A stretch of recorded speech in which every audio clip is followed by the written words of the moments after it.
Hey everyone, something a little different. If you're feeling creative ahead of this episode, you can try this experiment alone or with a pal. Choose an object, any object that you can see or imagine, which might go well in a story. And then simply hit pause and take a moment to create that story using your object for inspiration. Even if just for 60 seconds, doesn't need to be perfect, just whatever story comes to mind if you want to give that a whirl now.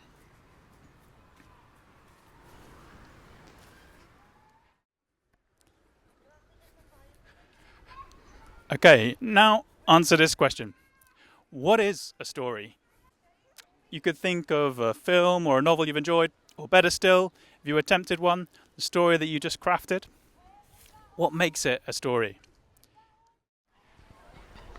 Cool. Okay, so in a while we'll check to see whether you're on the same page as Aristotle, William Shakespeare, and the Coen brothers. What you'll find with this exercise is that, amazingly, most people know instinctively how to craft a story without necessarily knowing how to rationalize it or describe its core elements.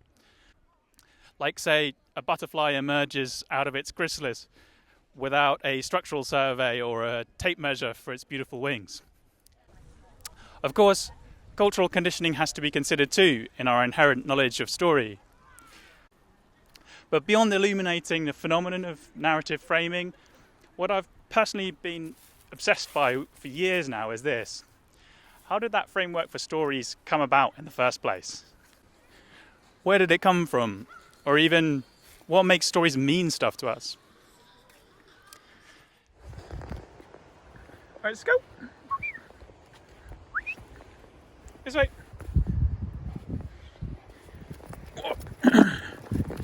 Can you get up there? Woo. So, a brief mention. Everybody, please meet Scout, our family's late, much-loved terrier cross spaniel, who is getting on for 15 years old at the time of this footage. Then the second half of the podcast's title owes to John Yorke's seminal study of narrative structure and its origins called Into the Woods. With that, let's delve a bit deeper into the common features of all stories. Yorke's seminal study compared the work of a host of story theorists, and he noted the similarities in how they all understood the central architecture of stories.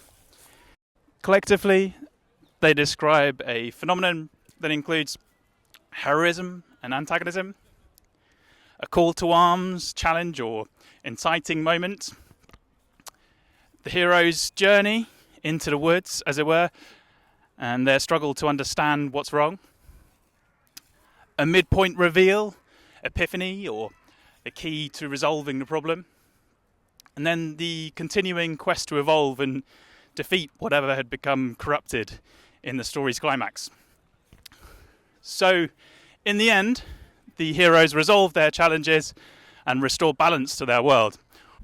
Or in the case of a tragedy, fail to do so and succumb to moral degradation or replacement in a new status quo. As you'll see, I'm leaning a little bit on my own preferred meta-language here, but this is the commonly recognized blueprint for storytelling, consistent throughout recorded history. And even more fascinating to me, as for John Yorke, answering questions about the structure and purpose of storytelling must have to do with the nature of consciousness and reality. As Yorke puts it, analysing stories breaks open and reveals the very way we perceive and render experience. And he's even bolder when he asserts that dramatic structure is not a construct but a product of human psychology, biology, and physics.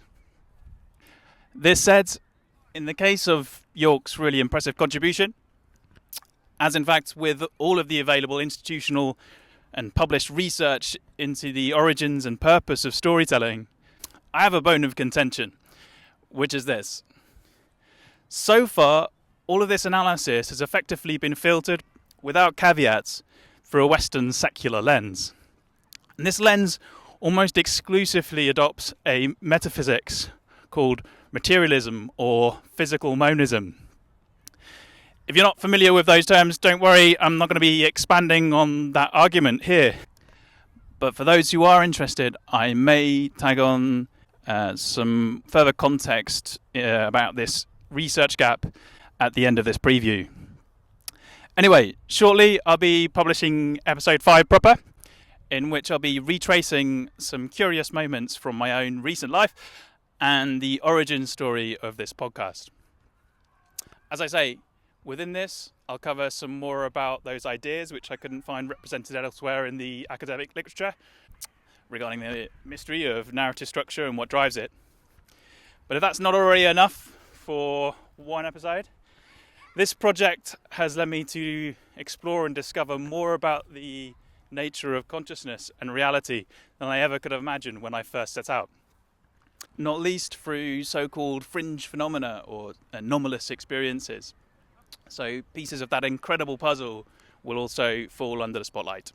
Overall, my head's been rocked by what I've heard and read in the last couple of years, in particular in a growing wave of idealist philosophy, as well as the early post-materialist science and discovery work. But then more alarmingly still, by so many people I've met and spoken to about their actual experiences and whose stories will form the heart of this project.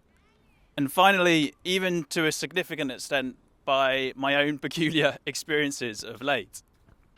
My own journey to this point, while nothing special, is hinged on losing in different ways 3 people who are very dear to me, and then our amazing family dog too.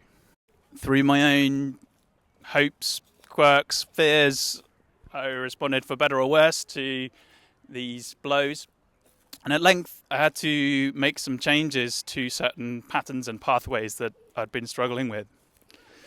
Well, as a reference point for the Hoodle workshop, I'll share my own storyboard in the making for episode 5 proper.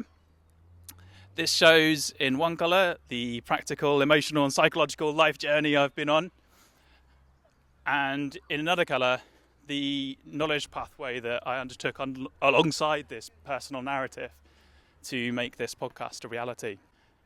And I'd be happy to chat with anyone about the process and value of recognising story arcs in your personal life or for your business. So, for those of you who crafted a quick story at the start of this episode, can you see how those ever-present features of story and that dramatic art map onto your creation? What works and what's missing in your story for it to have great dramatic tension and great growth potential for the protagonist? You can pause the video here and check or discuss your ideas.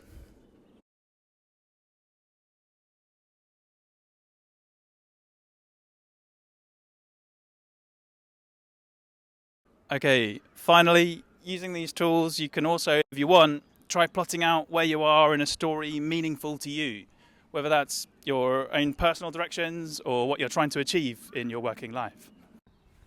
Right, for those interested, on the YouTube feed here, I've placed a summary of the context for the research gap that I'm seeing in the literature on the origins and purpose of storytelling.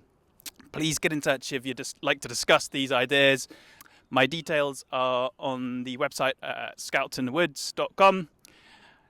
I hope you've enjoyed this workshop, which doubles as a preview for episode 5. Please subscribe, like, join us on social media, and share this video with any of your family or friends who would enjoy this video too. Thanks very much.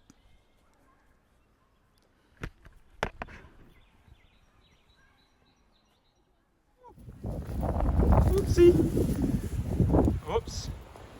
Oh, hard luck, Scout. Got in the way, didn't I? Well done. Don't fall left. Good girl, Scout. Good girl.